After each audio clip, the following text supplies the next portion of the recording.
the American Revolution, because Britain was being very annoying. But wait, why the American Revolution? How the American Revolution? What things did Britain do to annoy the heck out of us to get us in the war? Well, first, we have to start at the beginning. No, not that early. No, go a little later. Just go to 1763. How hard is it? Alright, POV. Your country. You just won a war with your rival. You have virtually all their land in a new continent. Let's go to this new claimed land, right? But, wait, there are conflicts going on with the Indians. And there are a lot of Indians out there. What shall you do? Here's the genius plan the British thought of, called the Proclamation of 1763. A. Colonists cannot settle on Indian territory. B, you're not allowed to go into basically all this territory we just gained. See this line? Don't go past it. Although, to be fair, the line was a good natural border. You'd think it would be some arbitrary border being the British. Good job, British, on actually thinking to draw your border correctly. Now, POV, you're a settler in this continent. You actually listen to them? No. Why would you? Go west, who cares? Don't worry, Britain is trying to fix it by slightly expanding the border in return for the Iroquois giving them money. Because the Iroquois totally were the Indians trying to resign there. Spoiler alert, they weren't. The Indians that actually lived there started getting mad. Good job, Britain, on making most of the colonists and some of the Indians mad. Now, Britain needs money because they spent so much on that war we just mentioned with their rival. What to do? We're already taxing our citizens, and there's this huge amount of land. We have the New World, and they aren't paying too much taxes. Alright, how about they want Sugar they have to pass? Sounds good. The Sugar Act 1764 is passed, and the colonists were mad. First, they're not doing too well already.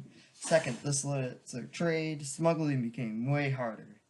It made West Indies trade worse. The Sugar Act also let British soldiers go into everybody's boat without permission, so that was no bueno as well. Thanks, Britain, for ruining our economy. The Britain's like, we still don't have enough money. What shall we do? How about taxing basically all the paper in the New World? This was the Stamp Act, 1765. The colonists hated it. They thought it was the first part of Britain losing their freedom. A lot of colonists boycotted stamps and burned stamps. They found tax collectors and tarred and feathered them. They used effigies. There were mobs and riots. They even made a Stamp Act Congress. They got people together in New York City, and then those people sent to Britain everything they wanted to change. It was not good being a tax collector. People were resigning. Upon getting so many petitions to end the Stamp Act, Britain finally conceded. Yay, the colonists were thinking. However, Britain was thinking, what next? It seems like maybe, possibly, kinda, the colonists maybe didn't like the Stamp Act. I don't know. It kind of seems like that happened. Alright, let's pass the Townshend tax, named after this dude. Or the X. Okay. First, New York. You gotta do this quartering act. Basically, soldiers are allowed to go in your house until you follow this act. And no more government. What next? We need money. Y'all gotta pay us taxes. Yep, taxes. For real, not clickbait. No Stamp Act. 1767. We need some money on these items. Sorry, not sorry. Third, we get guys in there. They get taxes for you. They can go into your house. Fourth, our East India Company's cheaper now. Stop getting for the Dutch. Colonists looked at it and were like, why you do that, Britain? It was yet another tax. They didn't even get to elect members of parliament using the terrible old choose one voting method. Wait, I think voting theory is a story for another time. Alright, no parliament thing. They said no taxation without representation. Then they thought, we could just try that thing again, where we did a boycott to prevent Britain from getting revenue. They also did things similar to that during the earlier taxes.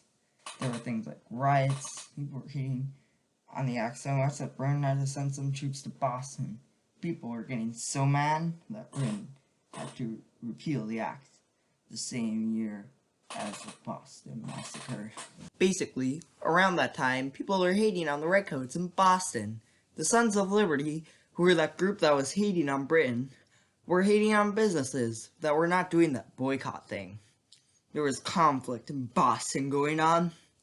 A few days before it happened, Ebenezer Richardson, who was a redcoat, tried to fight a mob that was ganging up on the loyalists and killed an 11-year-old kid named Christopher Sider. The colonists got mad and called Chris a martyr. This led to the Boston Massacre, which happened on March 5th, 1770. Colonists were in the streets going to hate on a British some century, insulting them, the usual. Some British dudes came there with guns, and Captain Thomas Preston. The British dudes then killed the colonists because they thought they heard the order to fire even though they didn't, or maybe it was intentional. It all happened so fast.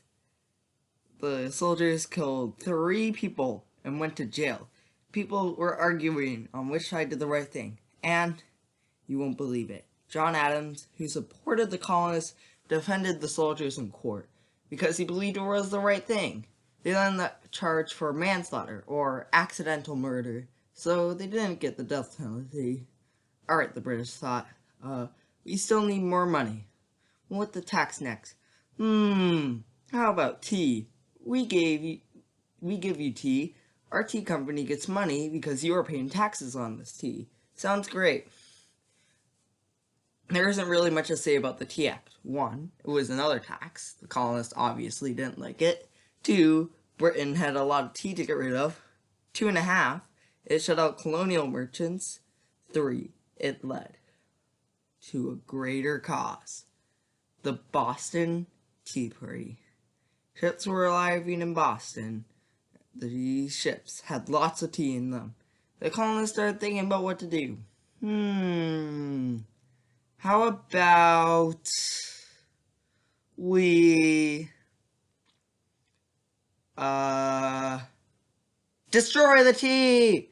Some men, dressed as Indians, on December 16th, 1770, went to the harbor, got boxes of tea, and threw them into the ocean. 342 chests of tea destroyed. This led to what you might consider the greatest cause, the Intolerable or Coercive Acts. You're even just hearing the first name, you know that it isn't going to be good.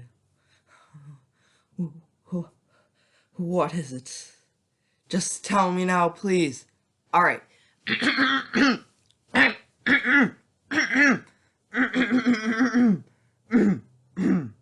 First, Boston, your port is closed. You can't use it anymore until you pay back what you did. Second, Massachusetts, no more government. Nope. You babies have to be ruled by us now. Third, Massachusetts, if a redcoat commits a crime, you can't try them there. They go back to England. Fourth, redcoats can stay in your house if they want. Yep, if they need to, they can stay in your house. Finally, Canada, you can continue your judicial system and have Catholics. Also, you get some more land from America. Okay, now that Massachusetts is punished, the colonies surely wouldn't think of, wait, they're starting a revolution.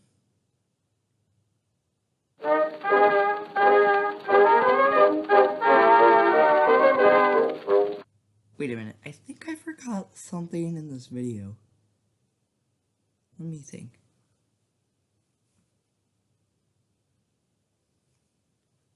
Oh yeah. Only a small percentage of the people